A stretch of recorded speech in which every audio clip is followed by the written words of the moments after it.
J'ai récemment buildé le projet de vente de kilos sur mon iPhone et j'ai une mauvaise nouvelle, c'est que l'application a craché. L'application a craché de telle manière à chauffer mon iPhone 15. Dans cette nouvelle vidéo, je te propose de te partager comment j'ai fait pour résoudre le problème et te montrer à la fin comment cela marche. Donc, c'est parti.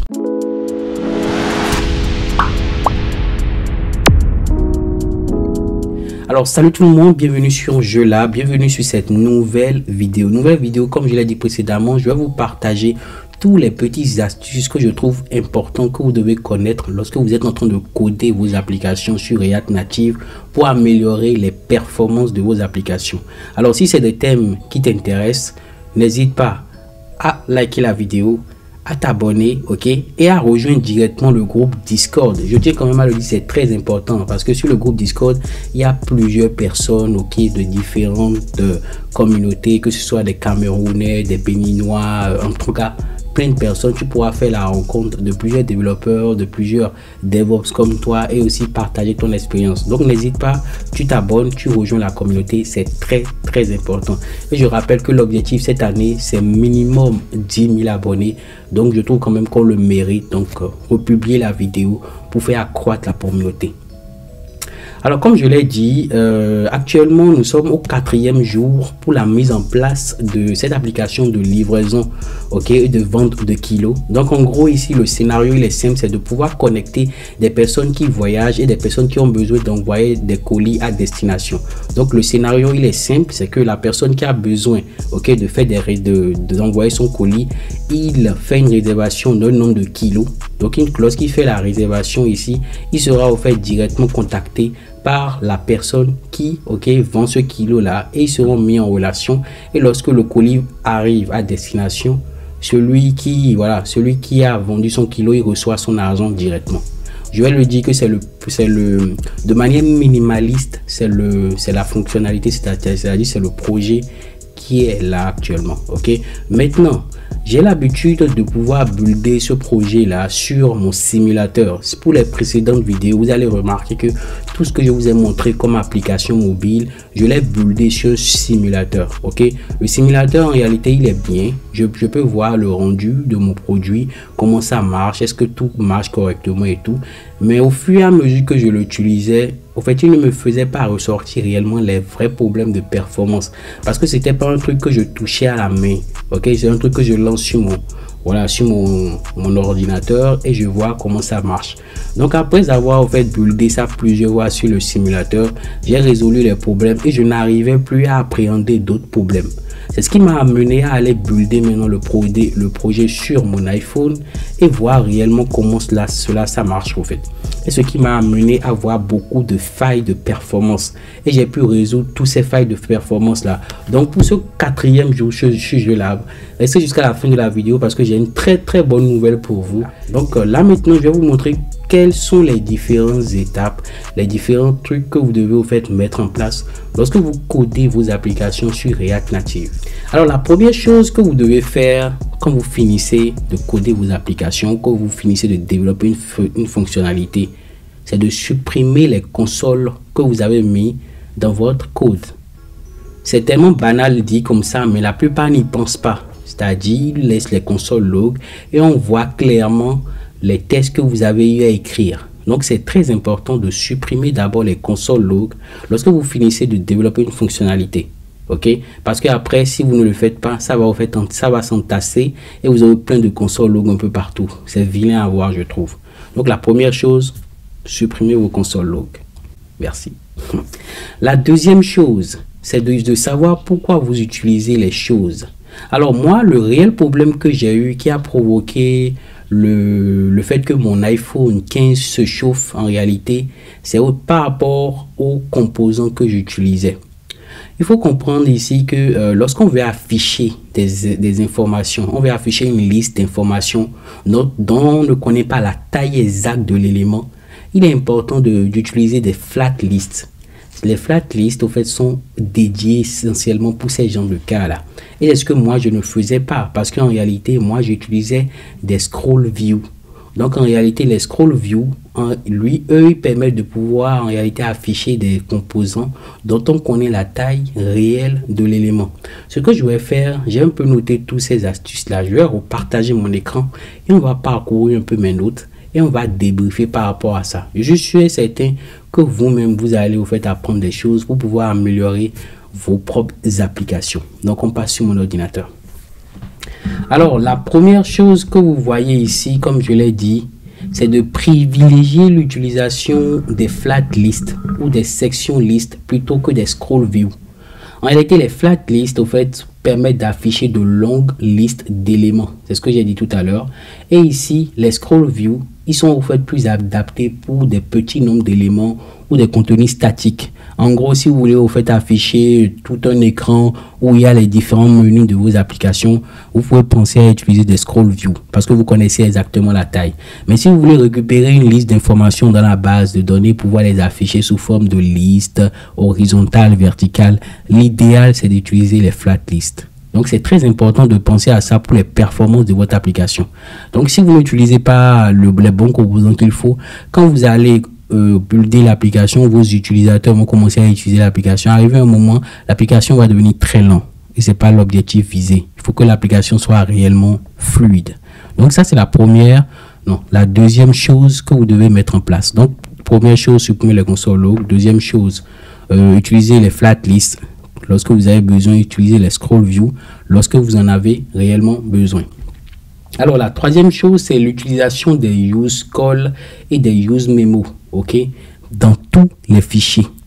Alors qu'est-ce qui se passe en réalité pour ceux qui sont habitués à React? C'est que React, au fait, il y a la notion de re-render, c'est-à-dire le fait de re-rendre des composants, de rappeler, de relancer des fonctions, de rappeler au fait de voilà, des variables que vous avez créées, de recréer, de recalculer en réalité des calculs que vous avez effectués à chaque rechargement de la page. Ok, c'est ça le réel problème, je trouve, de React. C'est-à-dire, il y a à chaque fois des re-renders. Il n'y a pas une manière de stocker automatiquement les données et de vérifier automatiquement si effectivement il y a déjà une modification. S'il n'y a pas une modification, il n'y a plus de recalcul qui est effectué. Et c'est le problème que j'ai eu parce qu'il y a eu plusieurs composants qui se rappellent, qui se réexécutent au fur et à mesure qu'on revient sur la page. C'est-à-dire, quand je pars d'une page A vers une page B, ok, et je reviens au niveau de la page A, le composant au niveau de la page A se recharge encore, ce qui provoque au fait la lourdeur de l'application et ce qui amène à utiliser trop de ressources. Si on suit une application un iPhone comme celui-ci, ça va provoquer par exemple la décharge de la batterie, ça va provoquer au fait le fait que le portable se chauffe parce que ça utilise trop de ressources et c'est là qu'il faudrait penser à des trucs importants sur vos applications comme l'utilisation de useCall.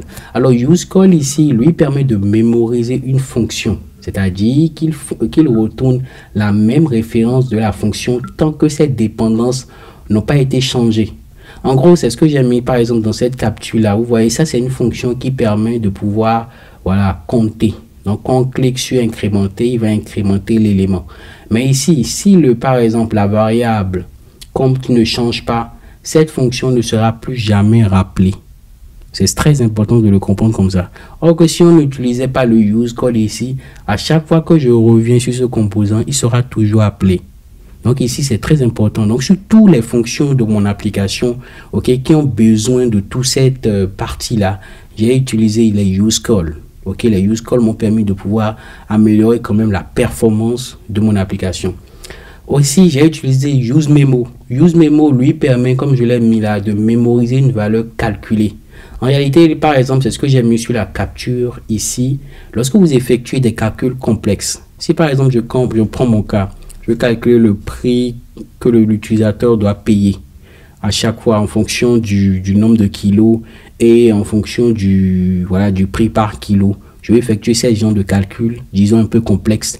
Il faudrait que je puisse sauvegarder ça quelque part, de telle manière à ce que lorsqu'on revient sur la même page, il ne faudrait pas que ça refasse le même calcul. Donc ici, je vais penser par exemple à utiliser le use memo qui me permet de mémoriser le résultat du calcul et voir si les valeurs d'entrée, c'est-à-dire le prix de début, c'est-à-dire dans mon cas, le prix du kilo, si le prix du kilo a changé, la fonction, c'est-à-dire le calcul va se refaire, mais si le prix n'a pas changé, le calcul reste intact et ça ne va pas se refaire au fait automatiquement. Donc très important de penser à utiliser use memo et use call en fonction de ce que vous voulez implémenter. Je tiens quand même à dire que c'est important de le faire lorsque vous êtes en train de coder automatiquement. Moi, dans mon cas, par exemple, ça a été une erreur, c'est-à-dire j'ai pas pris en place, j'ai pas pensé à tout ça en codant l'application, mais comme je le dis, au fur et à mesure, j'ai pu le mettre en place. Donc, l'objectif, c'est que vous puissiez le mettre en place automatiquement lorsque vous codez vos applications directement sur React Native. Donc, ça, c'est le troisième. Passons au quatrième. Alors, le quatrième ici, c'est de faire du code splitting. En réalité, c'est le fait de fractionner le code. Le fractionnement du code est très important. Pourquoi c'est très important? Vous allez remarquer que lorsqu'on code nos applications sur React, tout simplement, j'oublie même React Native, sur React, on imbrique des composants dans des composants. C'est-à-dire, par exemple, vous voyez ici, je peux avoir toute une page et cette page-là, il y a 5 composants à l'intérieur. Donc, j'aurai une grosse page et dans cette page-là, il y aura un composant A. Il y aura un composant B, il y aura un composant C, il y aura un composant D, il y aura un composant E. Tous ces composants sont à l'intérieur de la page. Mais ce qui se passe, c'est que lorsque je viens directement sur cette page-là, c'est tous ces 5 composants qui seront affichés automatiquement. Donc, s'il y a des calculs, des fonctions à l'intérieur de ces composants-là, tous ces composants, en fait, vont devoir se charger directement. Ce qui va ici provoquer la lourdeur et la lenteur au niveau de votre application. Donc, ici, le fait de faire du code splitting, au fait, ça permet de pouvoir charger uniquement les composants dont vous avez besoin. Ce qui se passe, c'est que, par exemple, comme je l'ai dit dans notre cas, on a une page ici qui a plus de 5 composants. Si on a juste besoin de 2 composants pour que l'application d'abord puisse démarrer, ça sera en fait ces 2 composants qui vont d'abord se démarrer. Maintenant, lorsqu'on aura besoin des autres composants, c'est-à-dire les composants C, D et E, alors là maintenant, il va le charger après. Donc, ça ne serait pas chargé automatiquement, ce qui améliore les performances de vos applications. Et si vous voyez dans cette capture, ce que je fais ici, c'est que par exemple ici, ça c'est du code simple, c'est-à-dire qu'il n'utilise pas encore la norme splitting. Donc ici, vous voyez qu'ici, il y a page A, page B, et c'est ces 2 pages qui vont s'afficher automatiquement. Mais ici, quand j'utilise maintenant la notion de code splitting, ce qui va se passer, c'est que je vais charger mes composants en utilisant React Lazy ici. Je vais appeler ces composants là et je vais utiliser Suspend ici qui va me permettre de pouvoir afficher un loader lors du chargement de la page. Et ici, il va juste m'afficher les composants dont j'aurai besoin. C'est-à-dire, si j'ai besoin juste de la page A, c'est cette page qui va s'afficher. Et lorsque je vais scroller, il y aura cette page B là qui va s'afficher. Très important de le mettre en place. Et ici, que j'ai un peu noté ce que j'ai vu au niveau de la documentation toujours concernant les bonnes pratiques, c'est qu'au niveau de la partie code splitting, ici je l'ai fait par exemple sur une page, mais on peut le faire ici sur des composants. On peut le faire ici au niveau des routes. Donc, on peut, au lieu de charger tous les routes de votre application, vous pouvez charger tous les routes dont vous avez besoin. Et lorsqu'il va cliquer sur une route qui n'est pas encore chargée, ça va le charger à ce moment-là.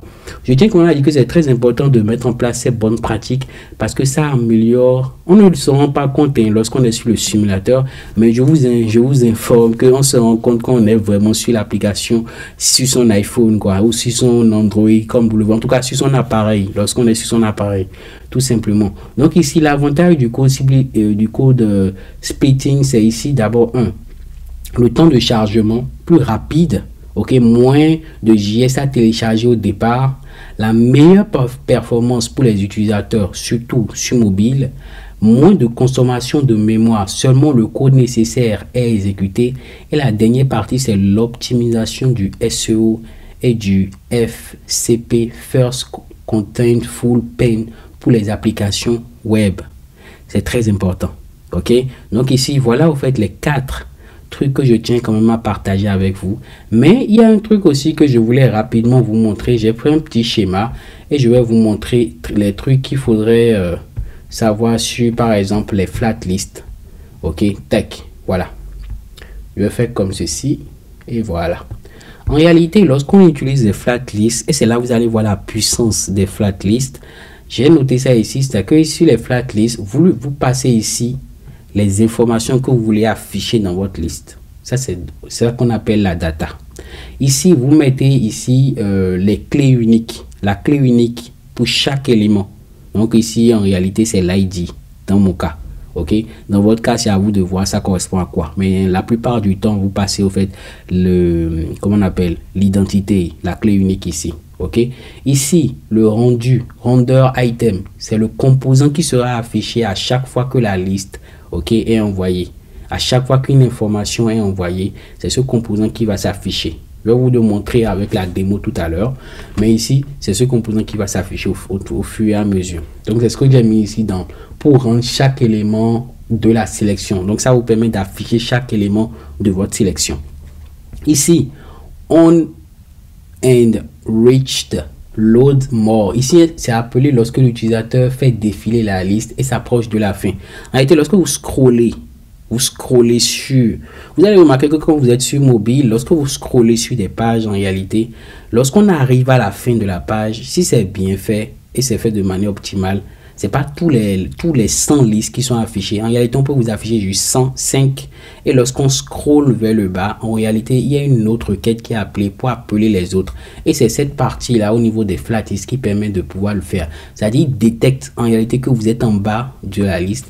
Et ici, il va appeler la fonction load more item qui va vous permettre de recharger, c'est-à-dire de pouvoir ajouter sur les autres, c'est-à-dire les premiers éléments, les nouveaux éléments qui ont été trouvés. Donc ici, c'est le load more, c'est ce que ça permet de faire. Et ici, le on each reach tree hold, en réalité, il permet de définir à quelle distance du bas de la liste on appelle cette fonction-là. En réalité, comme je l'ai dit, cette fonction, elle est appelée lorsqu'on est en bas. Maintenant, le problème, c'est que à quel moment on est en bas? Ok, par défaut, on est en bas, c'est qu'on est en bas lorsque, voilà, flat list détecte que vous êtes en bas. Mais vous pouvez dire que si on n'est pas totalement en bas, on est peut-être à 0,5 cm du bas, tu recharges mon composant. Donc, c'est à vous fait de lui spécifier, ok, à quelle position du bas de votre écran vous voulez que ce composant-là, on and reached, s'affiche. Très important de pouvoir en fait comprendre ces notions-là. Et c'est tout ça qui, en fait, lorsque l'application ne marchait pas correctement, c'est tout ça qui m'a amené un peu fouiller, à chercher et à comprendre un peu réellement tout ce côté optimisation. Et vraiment, je pense que là, maintenant, je sais quand même comment ça fonctionne correctement. Donc là, bonne nouvelle, c'est que l'application ne chauffe plus mon portable. L'application marche correctement cette fois-ci. J'arrive à le builder sur mon iPhone, ça marche très bien. Et ici, tout ce qui est rapport aux images aussi, ça marche super bien. C'est-à-dire ici, il n'y a pas une lourdeur au niveau des images et l'application s'affiche correctement. C'est-à-dire toutes les pages s'affichent correctement. Alors, ce qui va se passer là, c'est que je vais partager mon iPhone, l'écran de mon iPhone, et vous allez voir avec moi comment ça marche et comment c'est assez fluide une fois que j'ai mis en place toutes ces bonnes normes là pour l'optimisation. Donc, c'est parti. Alors là, on est sur mon iPhone, ok, comme vous le voyez là. Et là, on est sur l'application. Donc ici, ce que je vais faire, première chose, c'est que je vais me déconnecter. Donc, je vais me déconnecter de l'application. Donc là, je suis déconnecté. Donc, lorsque je suis déconnecté, première chose qui m'intéresse, c'est que lorsque je viens sur l'application ici, j'ai cette partie-là, comme je vous l'ai montré. Là, on est sur mon portable. Et vous voyez comment c'est assez rapide. Quand je fais suivant, vous voyez comment c'est assez rapide et fluide. Donc, quand je fais démarrer, automatiquement, je viens ici. Et si vous remarquez bien, les images, au fait, ne prennent pas du temps à charger. C'est-à-dire, les images sont là automatiquement, comme ceci. Si je reviens derrière comme ceci, vous voyez que l'image, il est toujours là. Parce que ici, l'image est stockée automatiquement et il ne faut faire plus un rechargement de l'image. Ce qui améliore, comme je l'ai dit, les performances. Donc, quand je viens ici, automatiquement, je vois une liste. Donc, ici, je peux scroller. Et ce que je vous ai dit tout à l'heure au niveau des flat lists, lorsque je scroll, vous allez voir qu'une fois que je suis en bas, ce composant, il est directement, il y a un loader qui s'affiche automatiquement et qui affiche les autres très rapidement. Parce qu'au fait, j'ai appliqué la norme ici de use callback qui me permet de pouvoir sauvegarder les éléments. Ça, c'est un. J'ai utilisé use memo qui me permet de calculer effectivement lorsque j'arrive en bas de la page et je sauvegarde là où je suis, ok, pour rapidement recharger la page. Ce qui fait que quand je remonte ici totalement vers le haut et je recontinue, vous allez voir qu'il n'y aura plus de loader en réalité qui va s'afficher parce que tout est déjà affiché. Et il n'y a plus une autre requête qui est appelée. Parce qu'automatiquement, c'est déjà affiché. Il n'y a plus à aller rappeler quoi que ce soit. Vous voyez que ça améliore quand même les performances de l'application. Et on est quand même à l'aise lorsqu'on scrolle là-dessus. Et ça ne chauffe plus mon portable. Très important, quoi. Très important pour moi. Donc ici, je fais ça, c'est bon. Lorsque je clique dessus, tac, vous voyez que là, c'est aussi... Là, par exemple, ici, j'ai utilisé les scroll view. Parce que j'ai les éléments, donc j'ai pas besoin de mettre ça dans les flat lists. Ici, par exemple, j'ai utilisé les flat lists. Tout simplement. Voilà. C'est tout. Ok. Donc, une fois que je finis, ok, je viens maintenant sur cette page. Donc ici, ça, c'est la page qui me permet de pouvoir faire des recherches. Vous remarquez que l'image s'affiche automatiquement. Quand je repars derrière, par exemple, ici. Ici, c'est normal que ça recharge parce qu'il peut y avoir de nouveaux éléments qui viennent.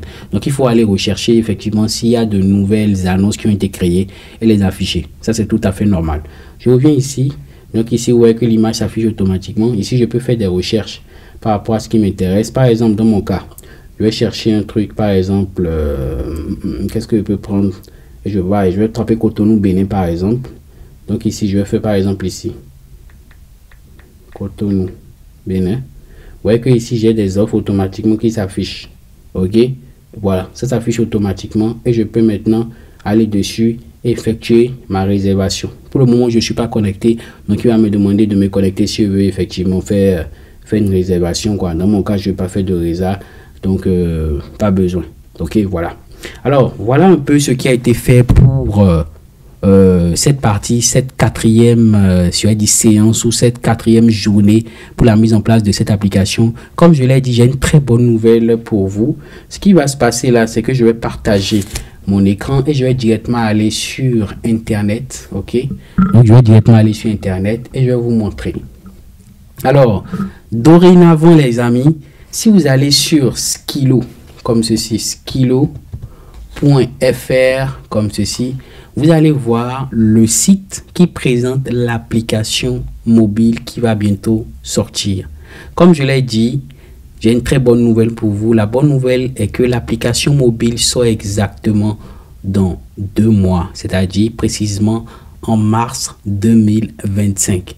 Alors, c'est une application mobile que je tiens, comme j'ai l'habitude de le dire depuis le début des vidéos que j'ai eu à poster sur le thème, c'est que c'est une application que je tiens à ce que ça soit communautaire. Donc les amis, n'hésitez pas à aller sur le site Skilo, à ici aller sur s'inscrire et mettre votre mail pour être automatiquement notifié lorsque l'application sort. Pour tous ceux qui souhaiteront rejoindre la communauté, tous ceux qui souhaiteront rejoindre la communauté des voyageurs, Skilo, vous allez ici sur en savoir plus et vous allez directement rejoindre le groupe Discord, JeuLab, spécialement dédié à cette application mobile là. Donc je compte sur vous, n'hésitez pas à aller sur le site, à vous abonner à la newsletter, à partager la vidéo pour qu'on ait vraiment plus de personnes qui adhèrent à l'idée et qui connaissent la solution. Je pense que c'est comme ça on va faire connaître la solution en communauté. Donc je suis à la fin de la vidéo. Laissez-moi vos avis en commentaire. Je vous donne rendez-vous pour les prochaines vidéos. Portez-vous bien. Peace.